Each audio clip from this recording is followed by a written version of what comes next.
Sup, you beautiful wedlock children. Welcome back to the Defranco show. This is the Friday show, and let's just jump right into it. In the first story of today, we're going to talk about a little bit about League of Legends. For those of you that have followed me and subscribed to me because of the League of Legends stuff I do, just a heads up that Worlds, the finals for Worlds, which is pretty much the Super Bowl of League of Legends competitive scene, is tomorrow. This is kind of a reminder. There's also a showman match today, which will involve some celebrity games, some music and instrumentals, and like concert kind of feel. And it'll be really cool. Just a reminder that happens both today and tomorrow. The second story I want to get into is a little bit sad to me, like a tiny bit. And it'll probably get sadder as it goes on. It's just that Vine is discontinuing, so to speak. But I want to clarify what exactly it means, because there's a little bit of confusion about what exactly is happening. Vine itself is shutting down in the form of you can't make new Vines after a certain point. But the Vines that already exist will still be accessible and viewable on the site. Those are not getting deleted.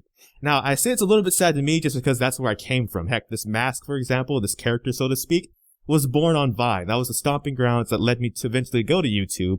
And that's part of the reason why this is happening. A lot of the big content creators, they kind of, realize they can make more money on other platforms where you can monetize and make longer videos and do things like that. So it's not that it wasn't something that I wasn't seeing coming. It's a little bit sad for me personally because that is kind of where I started, so to speak. So it's a little bit sad to see it go, but hey, what are you going to do, right?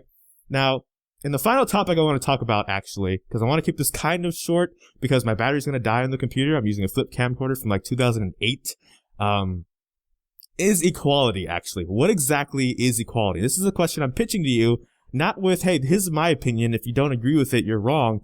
I actually want to pitch this question out to you, but I'm going to give some talking points just in case you need them about what exactly does equality mean, and let's have a discussion about it. Let's talk about what does it mean, because there are so many different people from so many different walks of life.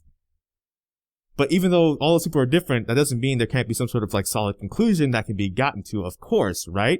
At least I want to believe. So some of the talking points I want to bring up is the fact of like labels, for example. At what point is a label about helping educate someone that's not about a certain race or gender understand the struggle of that race and gender? And at what point does that cross the line into, okay, now this label simply exists just to shame people that aren't a part of these races or genders?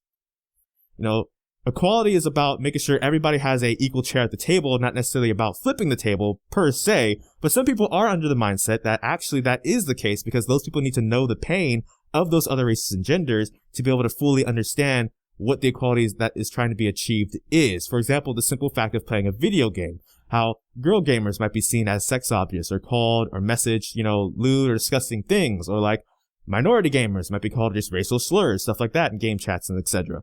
Things like some, races might not have to worry about ever, but does that actually mean anything?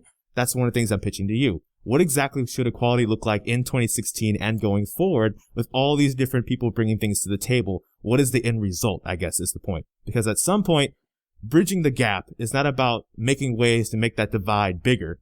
Ultimately, the way you bridge a gap is with knowledge. So that's all we really need is more understanding and more knowledge of one another. I'd like to believe, but that's again, I'm not really going to say my personal opinion too much. More instead, just leave it up to you guys. What do you guys think it is? And what's the common conclusion, the common consensus, despite maybe different opinions and different walks of life that we can get to? Now, for those that quite, aren't aware, this is a parody of the Defranco show. I will put a link to his channel in the description down below as well. If you want to go over there, subscribe to his channel, see more of his stuff. And on top of that, that's kind of it for this video. A little bit short because my camera, I think, is going to die, so I have to wrap this up pretty quickly. But I'll be free to, hang out in the comments so we can talk more about that last talking point, especially just because I want to know what exactly do people feel about things like labels. Is it bad to shame somebody or a race of people who you uphold as like the privileged ones if they're not the ones even for being privileged themselves? If they're the ones that would also be fighting for equality, should they be shamed for that? Should it just be an awareness thing? What is the bottom line, so to speak? That's what I'll pitch to the nation. So thank you for watching if you did watch this far. Life is full of a lot of kinks, so I don't know which video will be next. But until next time, take care. From the Fire Good Eye FS.